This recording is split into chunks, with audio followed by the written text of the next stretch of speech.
जिस तरह से मेक इन इंडिया की तर्ज पर भारत आत्मनिर्भर बनता जा रहा है, उसकी गूंज अब विदेशों में भी सुनाई देने लगी है। भारत न सिर्फ अपने देश में डिफेंस इंडस्ट्री के तमाम उपकरण और हथियार बना रहा है, बल्कि अब ये सभी हथियार और उपकरण दूसरे देशों को निर्यात भी कर रहा है, जिसका ताज़ा उदाहरण फिलीपीन को भेजी गई ब्रह्मोस मिसाइल हैं। लेकिन अब जो खबर निकल कर आई है, उससे भारत की बढ़ती ताकत और वर्चस्व का पता चलता है।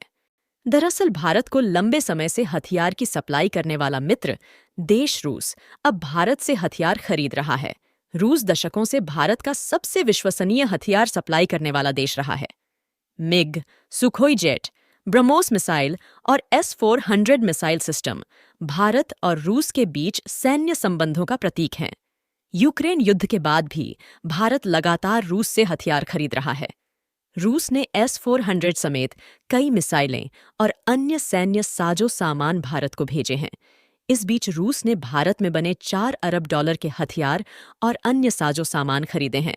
अब सवाल यह उठता है कि रूस भारत से हथियार क्यों खरीद रहा है, तो हम आपको बता दें कि अमेरिकी प्रतिबंधों के कारण रूस का पैसा वोस्त्रो खातों में फंसा हुआ है और रूस इस पैसे को अपने देश नहीं ले जा पा रहा है।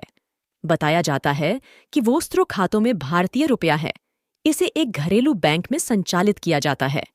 भारत में निवेश अवसरों की कमी की वजह से ये पैसे वोस्त्रो खातों फंस हुए हैं। पिछले 6 महीने में रूस केवल 50% पैसे का ही इस्तेमाल कर पाया है। मिंट ने बताया कि रूस वोस्त्रो खाते के पैसों का इस्तेमाल से सामानों के आयात में करता है।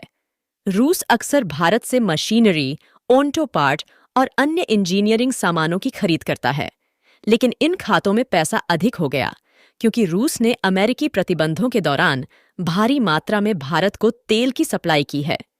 मिंट की रिपोर्ट के मुताबिक अमेरिकी प्रतिबंध की वजह से रूस का पैसा वोस्त्रो खातों में फंस गया है। इस पैसे को रूस अपने देश नहीं ले जा पा रहा है। इसी पैसे में से रूस ने अब भारत से हथियार खरीदे हैं। आपको बता दें, हाल ही में रूस ने भारत में बने $4 अरब के हथियार और अन्य साजो सामान खरीदे हैं। ऐसे में उम्मीद जताई जा रही है कि अमेरिका इस डील को लेकर भड़क सकता है, क्योंकि अमेरिका ने रूस पर कई तरह के प्रतिबंध लगाए हैं। रूस दशकों से भारत का विश्वसनीय हथियार सप्लायर रहा है। ज्यादातर विमानों को भारत ने या तो रूस से खरीदा है या रूसी सहयोग से बनाया है। मिग, सुखोई, ब्रह्मोस मिसाइल और S-400 air defence system Bharat और रूस के बीच सैन्य संबंधों के विश्वास की कहानी कहता है। यूक्रेन से युद्ध के दौरान भी रूस ने भारी संख्या में हथियार भारत को निर्यात किए हैं। इस बीच जब भारत से रूस ने हथियार खरीदे तो यह चर्चा का मुद्दा बन गया है। रूस ने भारत के साथ भारतीय रुपये में व्यापार करना शुरू कर दिया है। मिंट की रिपोर्ट के मुताबिक अक्टूबर तक रूसी निर्यातकों के $8 अरब वोस्त्रो खाते में फंसे हुए थे।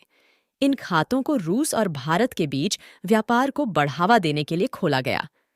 भारत को तेल निर्यात करने के मामले में रूस शीर्ष 2 देशों में शामिल हो गया है। यूक्रेन युद्ध के दौरान पश्चिमी देशों ने रूस पर कई तरह के प्रतिबंध लगा दिए। इसी बीच रूस ने सस्ते दामों पर भारत को तेल की सप्लाई की। ऐसी भारत का रूस से आयात जहां $60 अरब को पार कर गया है, वहीं भारत का निर्यात भी $4 अरब तक पहुंच गया है। रूस को भारत के हथियार और अन्य साजो सामान बेचने से पश्चिमी देश भड़क सकते हैं। इन देशों ने रूस के खिलाफ कड़े प्रतिबंध लगाए हैं ताकि उसे यूक्रेन के मामले में झुकाया जा सके। हालांकि ऐसा होता नहीं दिख रहा है और रूस लगातार हमले कर रहा है। खैर, भारत और रूस की इस डील से भारत को तो फायदा हो ही रहा है और ये सारा लेन देन भारतीय रुपए में होने से भारतीय मुद्रा को भी एक नई पहचान और मजबूती मिली है। आपकी इस बारे में क्या राय है? आप कमेंट करके हमें बताइए। ऐसे और वीडियोस देखने के लिए हमारे चैनल को सब्सक्राइब कीजिए। धन्यवाद।